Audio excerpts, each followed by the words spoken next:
Menopausal and perimenopausal women, listen up. It's time to take control of your health and comfort, and Winona is here to help. Winona is a telemedicine company for menopause care who believes that your symptoms are real, important, and deserve to be taken seriously. And for many women, this starts with hormone replacement therapy. Winona's HRT is made with plant-based, bioidentical hormones rather than synthetic ones, so it better aligns with your body to offer relief from hot flashes, weight gain, and other uncomfortable symptoms. 80% of women who use Winona find relief within just 90 days. So, what are you waiting for? Get started today. Visit buywinona.com today to start your free visit.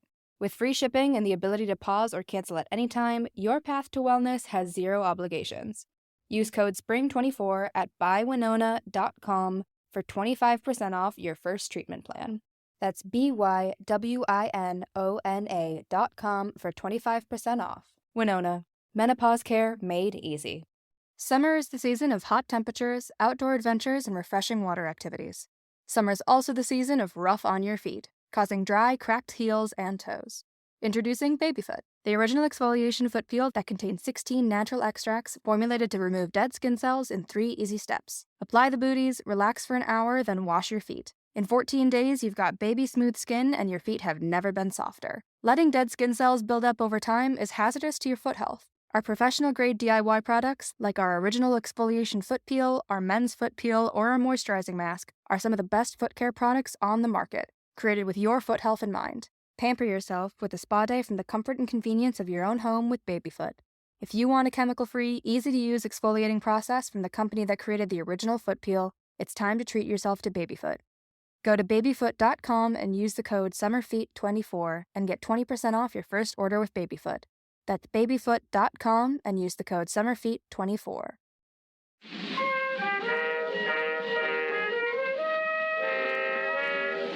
Hello, and welcome to Too Stupid to Live, a podcast that reviews romance novels $5 and under. I'm your host, Becky Feldman, and this is a special Ravished by my TBR list episode, TBR meaning to be read. And today, we are being ravished by returning guest Morgan Cline, and we are talking about one of the most important subjects for the future of all humankind, and that subject is hunks. Hunks. HUNKS. Hunks. Morgan has this hilarious Instagram account called Isolation Hunks, where she shares like the myriad of hunks that will help us emotionally navigate this pandemic. You can follow it on Instagram I can do this. You can follow it on Instagram at Isolation Hunks. Man, I need an isolation hunk to help me talk right now. My goodness. Anyway. So before we get to some good old hunk talk, I want to talk about the Frolic Podcast Network. As you know, TSTL is part of the Frolic Podcast Network. And if you're ever thinking like, oh my God, what other amazing podcasts are there? Oh my God, there are plenty. There are so many that I love. And here is a quick hello from the host of Shelf Love. Hi, I'm Andrea Martucci, host of Shelf Love, which is part of the Frolic Podcast Network. Every week on Shelf Love, a Romancelandia guest introduces me to a new romance novel worth reading. Unpacking the themes leads to fascinating, fun, and critical discussions about identity, relationships, and romance as a genre. Previous guests include romance novelists Alyssa Cole, Kate Claiborne, Kennedy Ryan, Penny Reed, and Lucy Score. I also speak with romance reviewers and critics. For example, here's a clip from episode 14 with Fumi B, a romance reviewer. I can tell very easily when the editor wasn't Black. Sometimes a lot of Black romance read like Michelle and Barack, which, I mean, they're amazing and they're Black and you love them, but they're just like one type of Black person, you know, and they're like the socially accepted Black people. And so a lot of the books, they don't allow us the dynamacy they allow other characters. And so I can see where Rebecca Weatherspoon's coming from, where I mean, people will scratch their head and say, I just don't see it. And it's like, is it for you to see, or ask yourself why you don't see it? From discussions of the secret baby trope to Black indie publishing, polyamory, power, and let's not forget my favorite topic, the patriarchy, this is the intersectional feminist podcast that delves into every nook and cranny and subgenre of romance. Interested in being a shelf lovely? You can join us at shelflovepodcast.com and listen on your favorite podcast app. Okay, guys, get ready to be ravished by this fun conversation with Morgan Cline. Morgan, welcome back to Thank you. Too Stupid to Live. Listen, life's crazy, as we discussed. We're putting off the idea of making bread. We will get to the bread phase later. But how are you doing? Why don't you tell everyone how you're doing? One thing is, how has your life improved since first appearing on Too Stupid to Live? Well, it improved because it outed me as a romance novel reader, which I thought was good. And I was kind of in the closet about that. And I was just like, you know what? And I've just kind of decided to embrace that side of myself. So now I just kind of have an entire Instagram dedicated to hunks. Yes, and I want to talk about hunks. Yeah, but I just feel like that I've just kind of like embraced that side of myself. I'm like, this is who I am now, and Totally. It's okay. I love it. Oh my God. And it's great because so many people came out of the woodwork to say like, oh, I read this, or like, I really like this too, or these are things that, you know, I read. Because I think especially in times like this, it is good to read things that make you feel good. Absolutely. I feel like there was a while when it first started where I like wasn't reading, and then I was just like, oh, I gotta like read, like, because like, you know, I read a lot of different books for the podcast, and I was just like, okay, I gotta read my genre, you know. So I just like went knee deep into romantic suspense, and it like helped me a lot. Yeah. You know, when this first started, like, I think because I had just moved I moved back to New York, I was in a place that, you know, I'm not settled, and so it felt very untethered and kind of weird, and I was just in sink or swim mode, and I was basically be like, I can work, and I had no desire to read or watch anything, like, at all. But then I remembered, so I really like, I'm really interested in cults. And I started rereading Road to Jonestown. Oh, wow. Jim Jones and the People's Temple, which is actually a great book if you're interested in that kind of stuff. And then I realized I had that audiobook. And so I found myself just laying in bed. And it's like, you know, it's hours. And I was like just laying in bed listening to like Jonestown. And I like to think that my neighbors being like, what the actual fuck is this person doing? She lives in an empty apartment. We know that she's not moved in yet. And it's just like coughing, like, you know, hysterical coughs, sobbing occasionally, hearing my boss, who's a celebrity, probably on speakerphone, yelling at me occasionally, and then and then just Jim Jones giving his like Kool-Aid speeches, you know, mother, people, you know.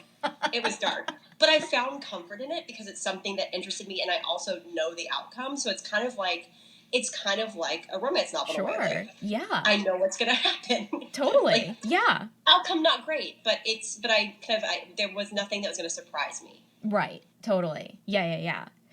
So what have you read like after Jonestown? Did you go more into cults or? It was like, that was all I could kind of process. It was one of those weird things where I was like, after that I started rereading the Scientology, the Going Clear. Oh, sure. Yeah. And I was like, okay, pause. I was like, because I'm going to come out of this quarantine as a cult leader or cult member. Like, there's no in between. So then I was like, honestly, it's such a weird thing. I haven't been able to watch any TV. And I was like, you know what? I'm going to watch the X-Files. Ooh. Again, it's comforting. It's kind of dark, but I know it's going to happen. And it sparked a thing that I used to do, which is I was like, I want to read fanfic. Oh. I want to read some horny X-Files fanfic. Mm-hmm. And so then I was like, okay, so that was kind of fun. Because it's like, you never know what you're going to get. There's like cross-platforms where you end up reading stuff. You're like, what is this? Yeah. It's like, it's Harry Potter world, but with the X-Files. We're like, oh, good. But I'm doing rereads. And so it's like nothing new, but I'm rereading The Hating Game. Okay, yeah. which I really, really, really like. Mm-hmm. That's cute. It's a super cute, and I'm an assistant, so like it kind of, speaks to like what could happen under better circumstances. Sure. I've never had an office romance, but I'm sure she may has. Maybe there'll be a Zoom office romance. Post-pandemic love. Yeah. And I'm kind of like, when are people gonna like hook up again? You know what I mean? Like, how can you? It's like STDs are gonna be a thing of the past. It's gonna be more like, what's your COVID level? Like, yeah, you're gonna basically have to like quarantine with the person for 2 weeks before you even get to the point where you're able to like kiss. You're gonna be like, can I take your temperature? Yeah, you're gonna have to do those nose swabs. I mean, I had to have one of those at the hospital, and they feel like they're scooping out your brain. Yeah, look, so you're gonna have to administer that to this person. It's like instead of like testing for herpes, you have to test for COVID now. Yeah, it's like it's gonna be such a thing. You're like, oh god. Yeah. Then you're gonna like, take your poison. You're like, he's like, well, I have herpes, but I don't have COVID, and you're like. I don't know. Yeah, let me think about it. The answer is going to be yes on like Friday night at like 11 p.m. But give me that for 2 months. And I'm like, sure. Yeah. So it's so funny that you started like texting, tweeting about hunks because my last event that I went to before everything shut down was I went to see Magic Men live. Oh, is that like the Magic Mike show? Yes, yeah. And it was wild. Absolutely wild. And so I think like as a result, the next day like on Instagram like followed the Twitter account, and as a result like all of these hunks who like want to like expand their Instagram thing started following me, and I'm like following them back, and so now I'm just like in Hunk City, and then we have your thing, and I'm like, it's Hunk City. Yeah, I just was like, fuck it. And it started as a joke. It just started as a joke, and then it turned into a thing, and like I've gotten like some weird celebrity followers. Nice. So you basically have been just like posting dedications to like hunks that we all love.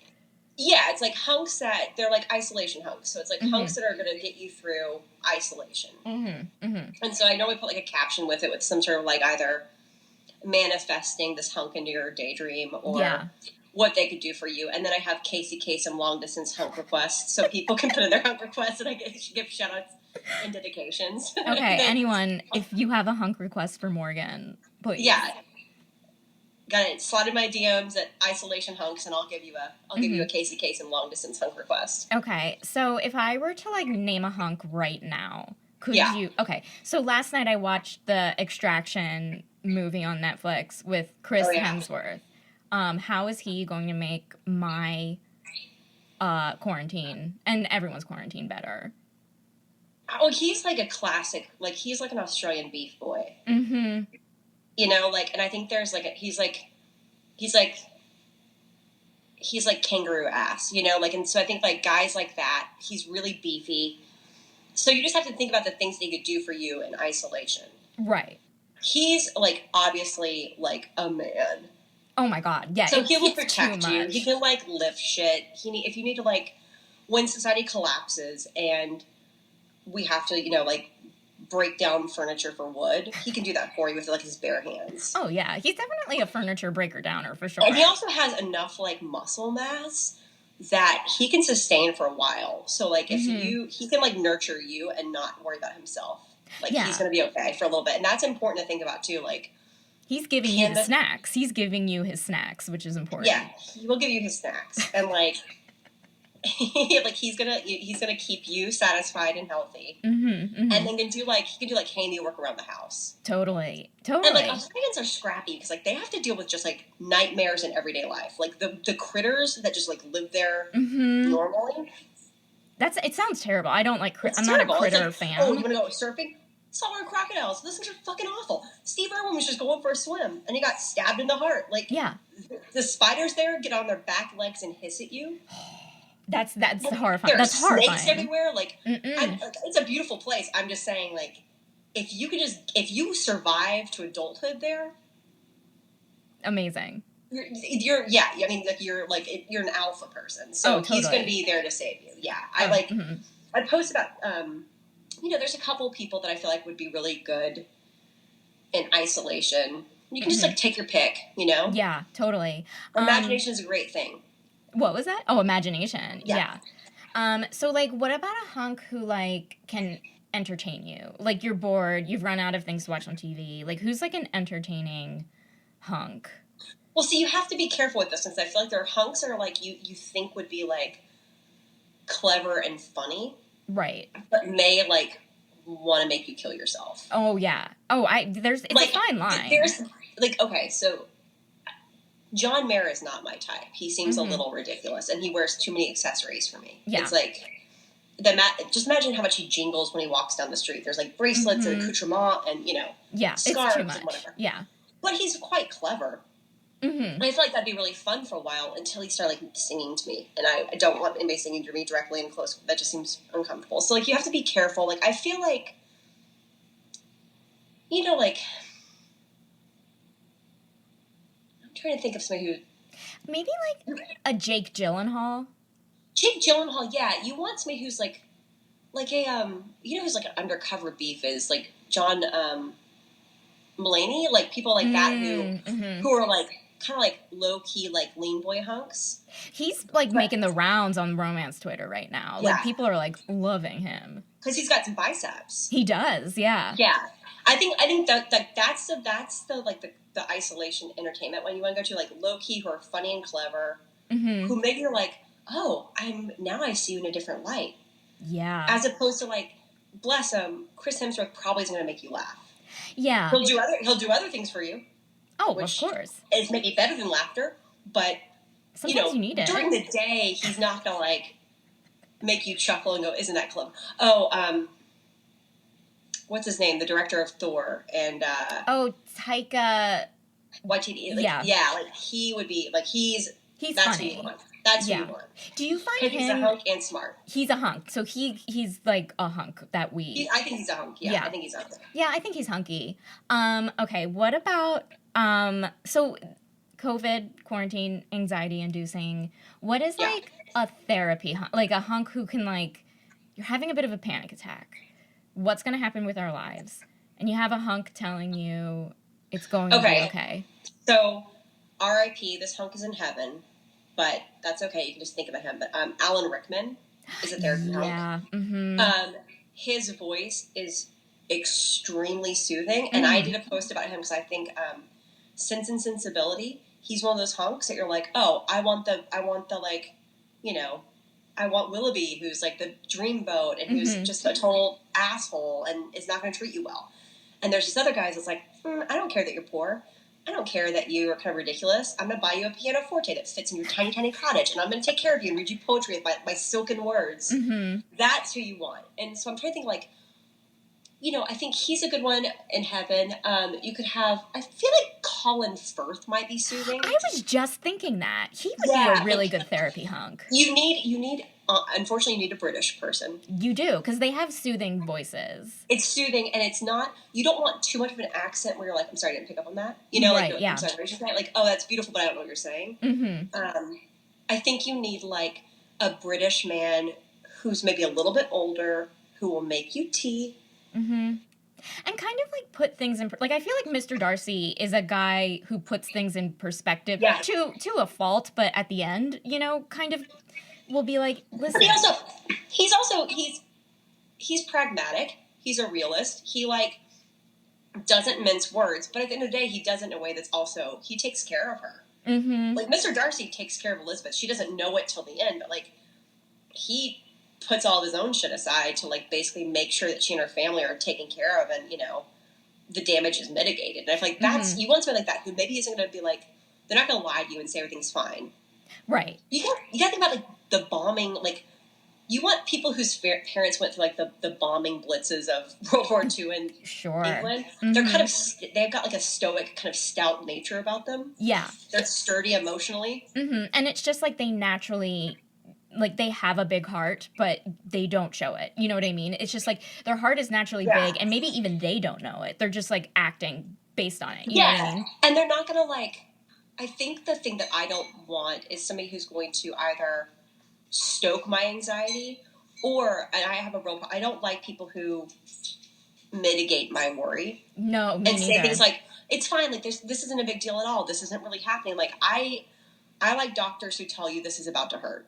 Just because I'm like, okay, great. Like if I know it's going to hurt, then I can like mentally prepare for that. Like, and I feel like I want somebody like that who's a little bit like stiff upper lip, but also is taking care of you while it's happening. Like where you kind of don't see it. Yeah, they're like, it's like no bullshit. There's an empathy as opposed to like a sympathy. You know what I mean? Yeah, exactly. And that's pretty hot. It is hot, and I think there's something about that too, where you're like, okay, like I trust you. Like it's a trust thing. It's like I trust that you're telling me the truth. Yeah. And that you're also gonna like take care of me and like make sure that I don't completely go out the deep end or like jump out the window or yeah, they'll drink be myself with bleach or like whatever people are doing these days. So I think that that's, oh God, don't drink bleach. Don't drink bleach. I just realized that the title of my podcast now is so unfortunate. It's called Too Stupid to Live, and everyone's fucking drinking bleach right now. 2020. Yeah, you should see the fucking Google alerts I'm getting for this podcast now. I never got any to begin with, but it's like Too Stupid to Live. Like so and so drank bleach, or Donald Trump is telling people drink bleach, and I'm like, great. This is what the world is telling me. We couldn't have seen this coming, fam. Like this is like. True. Yeah, we definitely didn't see this coming. Woof. I know. Like I kind of knew. I was like, some disaster is going to happen with Donald Trump. I didn't think it would be this. I assumed it would be something like, I thought it would be war. Which the year's still young. But it is. I mean, honestly, but like, it's one of those interesting things, and I think that like we're of that weird generation where I think that like we're just old enough to be smart enough to be, like, okay, we'll isolate, we'll do all the important things, but we're not young enough that like we're so elastic that we're like, whatever, this is our new life. It's like we know life before and after. Yeah. And I think about like my great, I'm from East Texas, and my family survived the Dust Bowl and the Depression. And I think about my family who, were living like a relatively okay life. Yeah. And then the Dust Bowl hit. And my great-grandmother turned out to be the crankiest, most ornery person in the world. And I'm like, was she always like that? Like, was that her destiny to be that kind of like negative Nelly? Yeah, totally. Or did she turn into that because she faced all these hardships? And I'm a little bit afraid that I'm going to, like, that's going to be my character arc. Yeah. It's like, I'm not going to bounce out of this being like, I saw all the good. It's like, I'm going to tell you all the bad things are going to happen at any point in time. Like, I come out of this grizzled and angry. Yeah, I feel like I'm going to come out of this being a germaphobe. I know 100% I'm not the only one. Yeah. But I feel like, I was, like, telling someone else yesterday, like, I feel like, like, when I'm old, some kid is going to be like, why are you washing your hands so intensely? And I'll be like, this is what we were supposed to do. In my day, this is how we washed hands. Mine finally stopped bleeding. Same. I moved here, I was working on a show, we had a bunch of people get sick with the flu. There was air quotes, by the way, yeah. Yeah, air quotes, which we don't know, but like regardless, that stuff is very, but I got very sick, and then I freaked out, and I was washing my hands like 45 times a day, just like doctor scrubbing for hours, and it was making little cuts in it. And then I was using these bleach wipes, just bare fisting them. And so I honestly don't think I have fingerprints anymore. My phone won't register it has to do face recognition. Like my fingers don't touch it. Wow. Yeah. So it's wild. And I was like, I'm going to come out of this with like hand cancer. They're like, you've got like bleach poisoning or something. But I was like, it's changed the way that I'm. Handles, everything. It's like I just like walk, like I have gloves, a mask. Like I don't go out. I'm in New York, so I don't really go out. But right, yeah. I've been carrying like a tiny thing. Like years ago, I went to a wedding and like we got like a gift basket or like, like a goodie bag. And so one thing that was in it was like a tiny thing of hand sanitizer that from like Bath and Body Works. And I've been carrying that around in my pocket. Just like anywhere I go, I'm just like squeezing it into my hand. And I don't it's go to the store. Super smart though. Yeah. That's what I was doing afterwards. Like my hands were like hooves, and I had to put like bag balm on them because they were just like little like hooves. Yeah. But I was like, this is This is a reality. I'm still dealing with, like, I have, like, one cut, but before, like, the top of my hands, they were chafed. They're right here. It's weird. It's the top that gets it. Yeah, my Mm-hmm. knuckles were, I looked like it was like I was bare fist boxing like I was in The Departed. Yeah. Like straight up like Irish boxing on the street. I was like, I looked like gnarly. Mm-hmm. Yeah, I looked like I like had zip ties on my hands, and then. Well, that's what I said. I go, we're gonna come out of this, and my hands are gonna be like crone hands. Like there's no way that I don't come out like where it's just like this is aged. Like my face is gonna look really good because I haven't been in the sun. Like, oh yes, yeah, I'm not wearing makeup. I'm like, you know, it's like I'm staying. I'm gonna be like one of those albino cave lizards. You know, they're like translucent. They're like, this shouldn't be alive. Mm-hmm. And then, but with these grizzled claws. Yeah. Yeah. We're all, I mean, I'm gonna get me, boys. Like, speaking of hunks. Yeah, speaking of hunks, I'm gonna be my way. Yeah. Crone hand lady. Okay. What are some, like what is like a hunk that you shared that was like unexpected? Like people like responded with like, yeah. That is a hunk. So I have to say, I did Stanley Tucci before this whole Negroni video came out where people were losing their minds. And the Tooch got the most likes of all my hunks. Interesting. People are like, whoa. They're like, Tucci. I'm like, yeah, he's like one of those like guys who's actually very good looking. He's very attractive. He's also soothing. Yes. Yeah. His backstory is very sweet. Like, he lost his first wife to cancer. Mm-hmm. He remarried Emily Blunt's sister. They're very sweet. And, like, you know, he likes to cook. There's something about him that's, like, he's, like, an attainable hunk. Like, I think people are...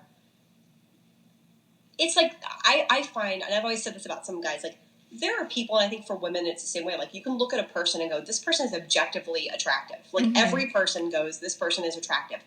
Not my type. Not my thing. Yeah, totally. But they're attractive. Like a Hemsworth or like a Paul Walker. Yeah. Those are types of people that you go like, not my thing. Mm-hmm. You're too attractive. But we can all agree that you're attractive. And I think that like, for me, there are people that are like, oh, like Stanley Tucci is maybe like very attractive, but is also in real life you could see someone that you know dating him.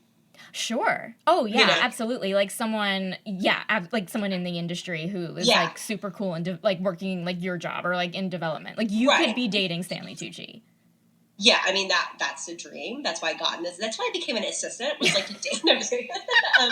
Sure, who doesn't? Yeah. This is my end game. Yeah. I mean, and that's one. And then I have a real soft spot for Tom Berenger, which I know is like a weird one. Yeah. Like I love Tom Berenger. He looks like a melted wax figure now. Bless his heart. Like it's not a good look. Mm-hmm.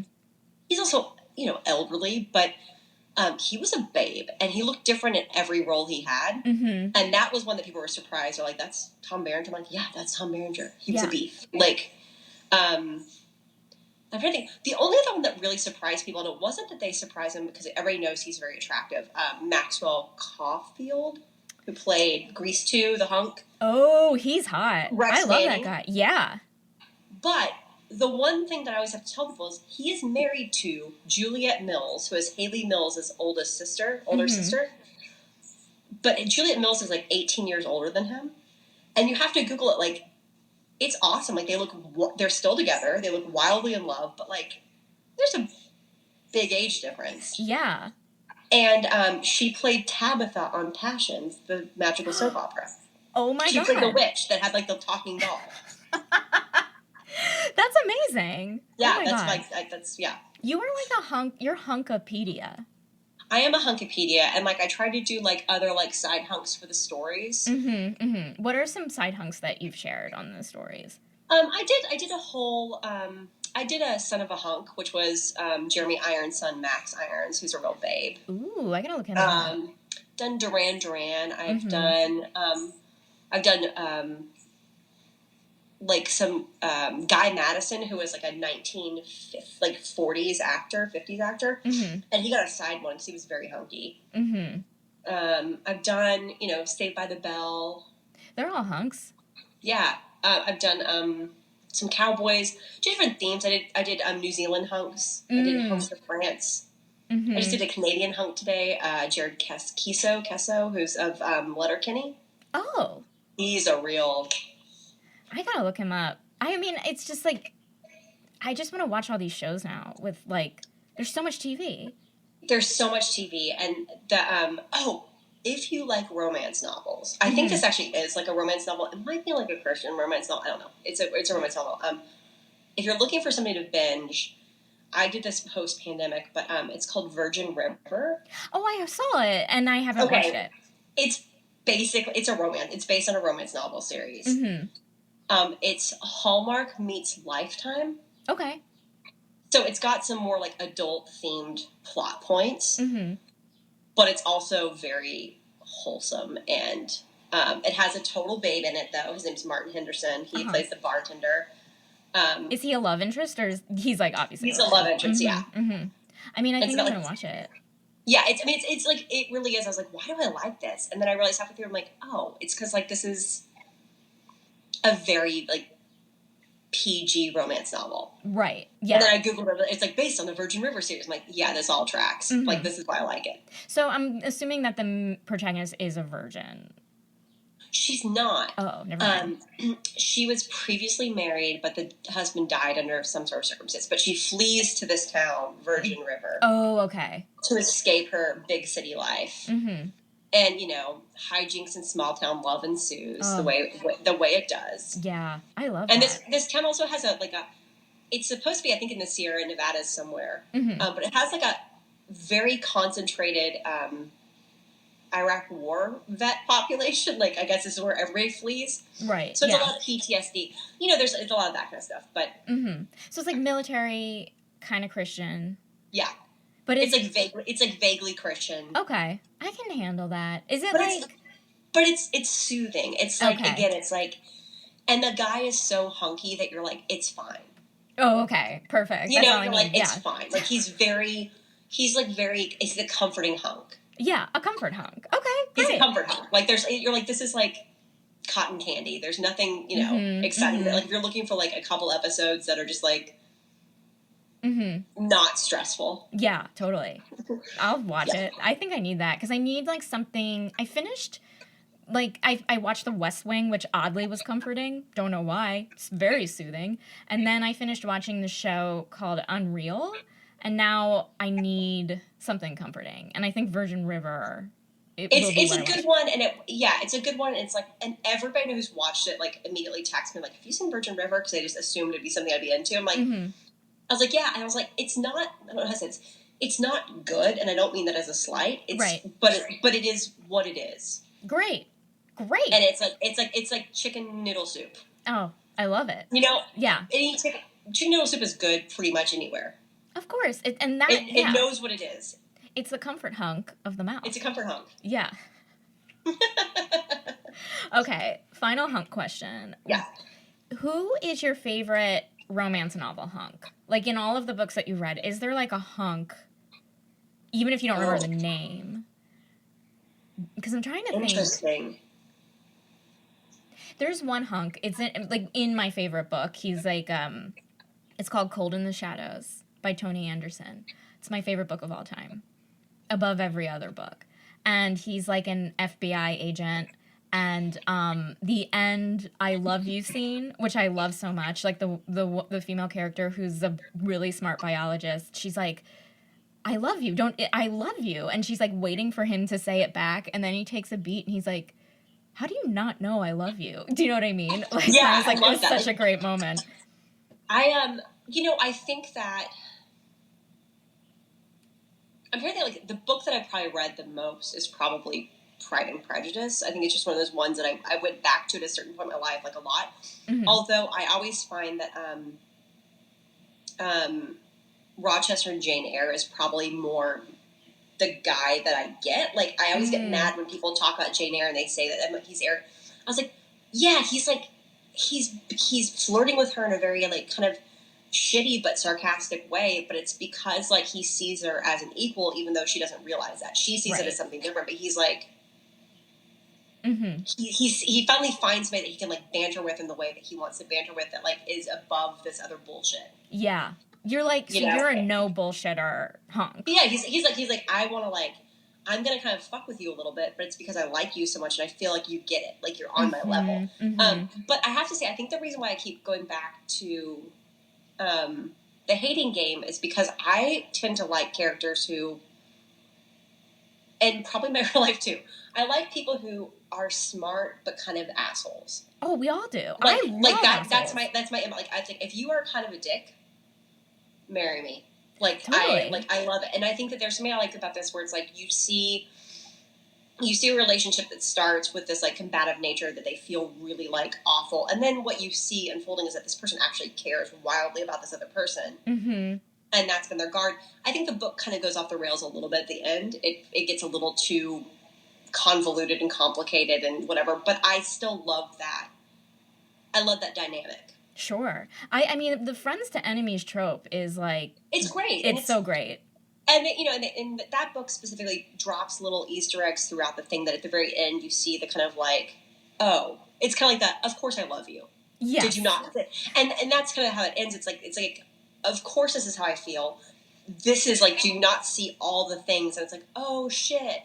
That's what this always was. It's totally, like, yeah, and it's like, and I think that's a fun feeling because there's something that's really validating about that. This idea that like, well, of course, yeah, and it's just like fun because it's like the oh of course moment is like, okay, you're having that moment because the two of you were running away from something emotionally. Mm-hmm. You were running away from being forthcoming. You were running away from asking. You know what I mean? And it's like, yeah, and it's like this weird moment.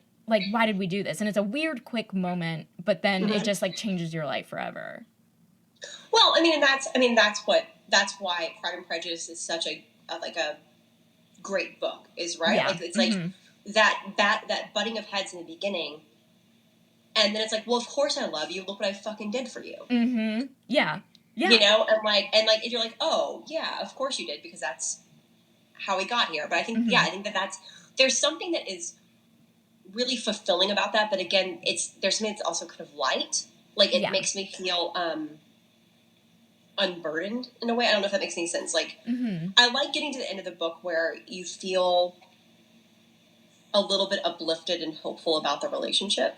Sure. Oh yeah. You know, like it's like I don't know. Like there's something about that I think is really when it's done right is really nice. Yeah. I mean, I recently finished listening to the audio version of Pride and Prejudice, and I remember I remember thinking about the last sentence or like the last scene of like, oh, they're just going for a walk and they're happy. You know what I mean? Like, it was just like a very like kind of, I don't want to say not momentous, but it wasn't like this beautiful ending. Well, I mean, it's a beautiful in the fact that it's not flowery. Right. It doesn't have this like, after all that they go through, in this revelation, it's like they're walking and he's like, so about that thing we talked about. Oh yeah, no, yeah, I think I'm down with that. It's like, it's very, it's this weird, like, just like, so we're good. Like that thing that happened before, is it different now? It's like, oh yeah, it's different now. It's like, okay, cool. And then they just continue walking and they probably talk about something so mundane and that's amazing. But that's, it's also that thing that where you're like, it's that idea that they went through this stuff so they can have this really nice life. And I think that, I also, I shy away from books where it's like, maybe it's because I'm a single person without kids, but I don't like books where it's like, and then they're pregnant. Oh, I don't like that either. And then it's like, because that's great, and I think that that's a really lovely way to end, but in my head, I'm like, well, then all this other shit's going to come out, because then they have to take care of the kids, and what happens to the kids, and are the kids going to live through infancy, because it's the old times, and who knows, and... No, totally, 100%. I got into, like, seafaring books for a little bit, with, like, you know, like, rogue sea captains, but in my brain, I'm always like, one storm, and that's all over. Yeah, absolutely. I was like, or it's scurvy, or who knows, you know, it's like weird, my brain just I mean, I am my great-grandmother's child, like, I'm like, I was like thinking of all the bad things that would happen, but I like the ones that end on that kind of note where it's like, it's not fireworks, and I think that's why you can reread them, because it doesn't end with like a fairy tale Cinderella kind of like, and the castle cheered, and they, you know, it's like, no, they live this kind of, it's this kind of, it's not a letdown, it's just very much like, oh yeah. Yeah, and of course. Totally. Of course. And it's like up to you to determine what ends up happening. And like a lot of people have written that and thought about it. And that's what I love about like, it's weird because like I feel like the romance community calls it happily for now. And like when it's not like this like ultimate ending, which is wedding or baby. And it's like, no, I think it is a happily ever after. It's just not saying what the happily ever after is, but it is. You know what I mean? I personally, I mean, I know it's like most of the trope, especially when I read like historical romance novels a lot, Mm-hmm. and a lot of times they wrap it up at the very end Mm-hmm. with like an epilogue or something like that, where it's like they wrap up and they're like 6 Baby. months, like 2 years later, and it's like Lord Ravenclaw and Lady whatever sitting with her fourth child, and it's like, ha, mother, aren't we the happiest ever? And it's like, that's fine, it's great. I don't think most of those books need that. I completely agree. Yeah. I mean, I think it's sweet, but I don't think it's like I kind of would like to have that. Like, I can imagine what that's going to be, and I think that when they put that cap, it kind of like lessens the win in a way. Sure. Yeah, it kind of like diminishes our emotional like investment, I think. I mean, I know people like it. It's like you're like, yeah, it's like I don't need to like see. I believe if it's well enough written, you should be able to end the book like Pride and Prejudice or other books like that, and go, I can imagine things are good after this. Totally. Yeah. As opposed to you having to like reinforce like, no, everything was fine. They had kids. It's like, okay, like, cool. Mm-hmm. Yeah, that's I was good. Yeah. I was fine. Like, that's exactly how I feel with epilogues. I'm like, okay, good for them. Anyway, what's the next book? Yeah. 100%. Yeah. I hear you. Yeah. Yeah. No, I think especially like right now in this, I mean, read and watch whatever makes you feel comforted. I'm the same way. Like I'm watching things like I'm watching The Fall right now, which is not a uplifting show, but I'm finding it weirdly comforting. But I think it's like watch and read the things that make you feel good. Sure. Yeah. But I also think that books like that end with like kind of that happiest, that kind of like those kind of like aha moments. Yeah. Are the ones that you walk away from feeling kind of like uplifted and good and not bogged down, and it makes you feel oddly hopeful for the future. Totally. Yeah. Absolutely. Because it is like this universal thing of like getting past your flaws or recognizing them and being able to like connect with another person.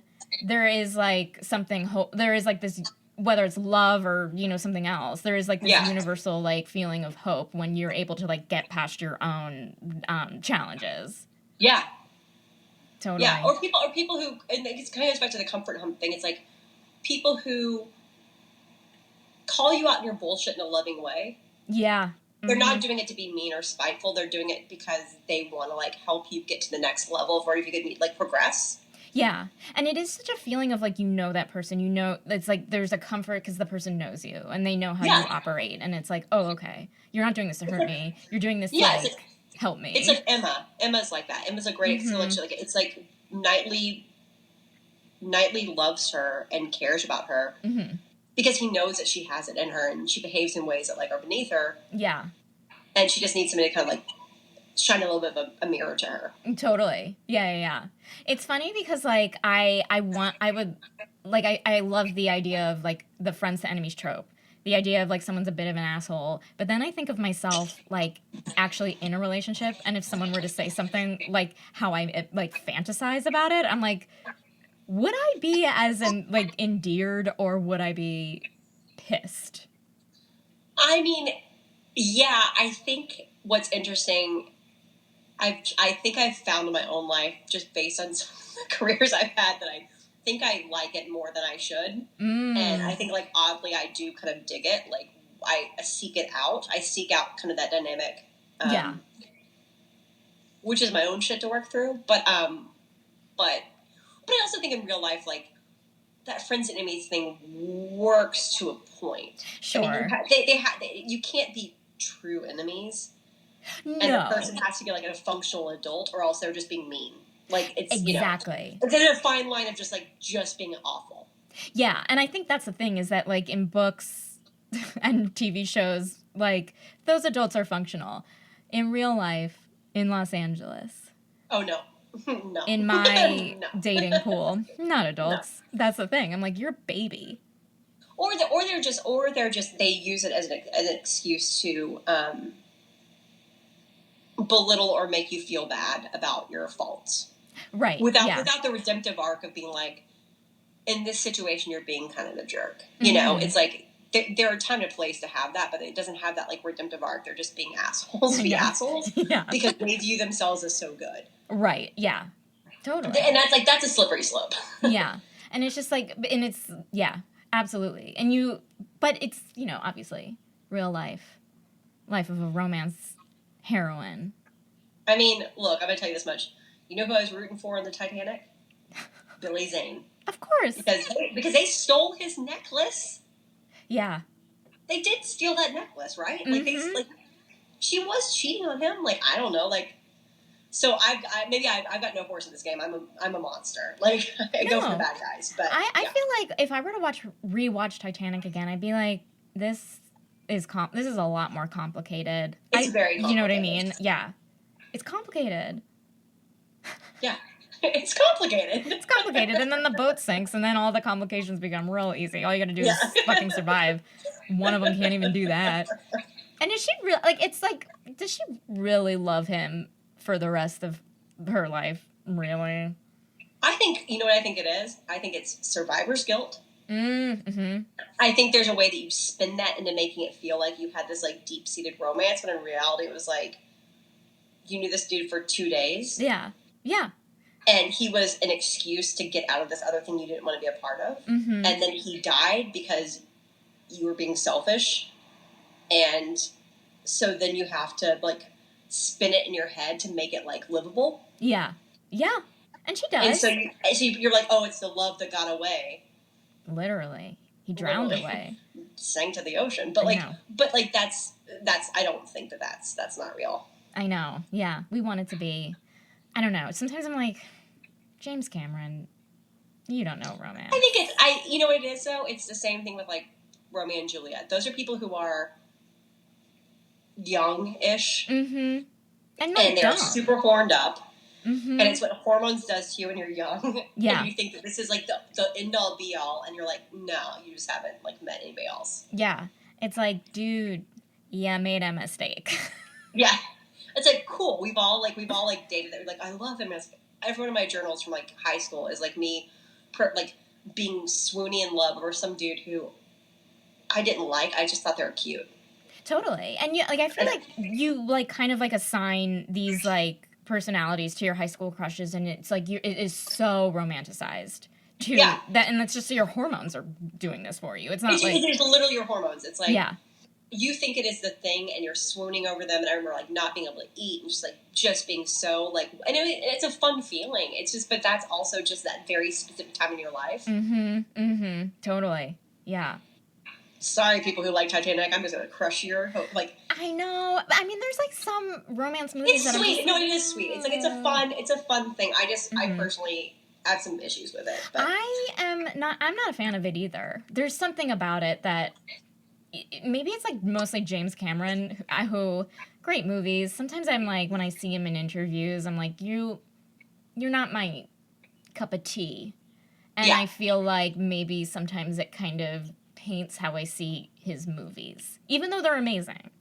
That's kind of maybe my It's thing. An experience, I can say that. Like, I remember, like, being in the movie theater, like, it's experience. But I also remember, like, being in high school and being like, that was manipulative, and it made me cry. But I was like, she cheated on her fiancé. Like, she knew she was marrying him for money. Like, she knew that. Mm-hmm. And I understand, like, you feel, like, trapped and, like, you're a woman without any kind of, like, it's, like, a certain time in the world where you don't have agency, and so you can't just escape. And I understand that, but I'm also like, yeah. And also, like, Leonardo DiCaprio didn't need to die. Like, there's the thing, he could have fit on the thing, but also, like, just plot-wise, like, it's just, like, this, like, tragedy porn that we don't need. Like, why would you, like, it's just, like, you're just stabbing the audience, just, like, give them an emotional reaction. Like, did you really need Leonardo DiCaprio? What would have been just as poignant and even, like, more like, oh my God, they can't be together, is them getting to land, and then basically being like, you have to, like, go and live this new life. Mm-hmm. And like, to get away from this shit. Like, take this, do not be connected with me, because if you're connected with me, you're connected to this stupid fucking necklace. Mm-hmm. Like, whatever that is, it's like, they could have made them part on land, and that would have been, like, I'd probably have been super into that. Like, I love unrequited love. Like, that kind of stuff, you're like, but then we can't be together. Yeah. That's heartbreaking. That's beautiful. Yeah, that is tragedy. Like, that is more tragic than it's like, oh, he drowns. I completely Because he drowned with like hundreds of other people. It wasn't like he was like the only one who just like sank. Yeah, totally. A lot of people sank. Yeah, and they all had their stories that were probably more interesting. Yeah. So. Yeah. I mean, so you know what we should do? Take this time in quarantine to rewrite Titanic. Great. That's another challenge. Refilm it. Yeah, refilm it. Make a green screen. Yeah, you can do this. Guys, it's on you to do this. Make Titanic better. Better. Titanic, but better. Yeah, that's exactly. Please, we need it. Well, this was so much fun, and this made my day better.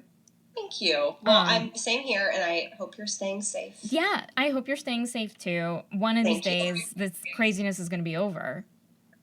Sure. Yeah. When, we don't know, but let's just plow through it. Take it 15 minutes at a time. We're doing it. We're doing great. Just get through the day. Well, I hope you take care. Have a good night. Thank you. You too. And I'll talk to you soon. Too Stupid to Live is part of the Frolic Podcast Network. For more podcasts you'll love, visit frolic.media/podcasts.